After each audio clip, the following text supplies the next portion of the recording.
Soy Armindo González, pero quiero contarle que en que lleva puesto los pantalones en casa soy yo. No me mando la parte, soy un macho moderno.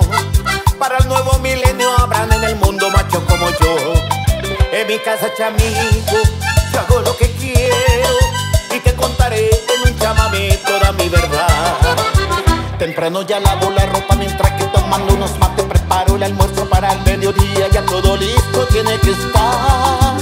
Después que los chicos comen la comida, urgente lo visto, lo llevo en la escuela y vuelvo volando. Ni un plato sucio tengo que dejar.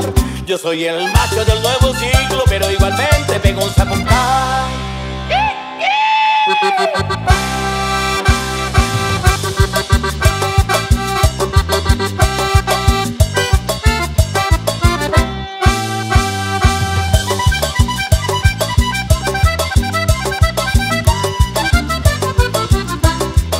En mi casa, chamigo, yo hago lo que quiero y te contaré en un chamamé toda mi verdad.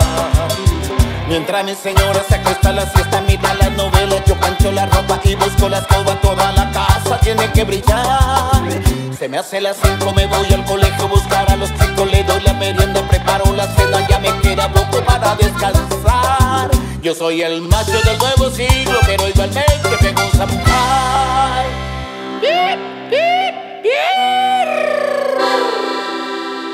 Ay, me cansé.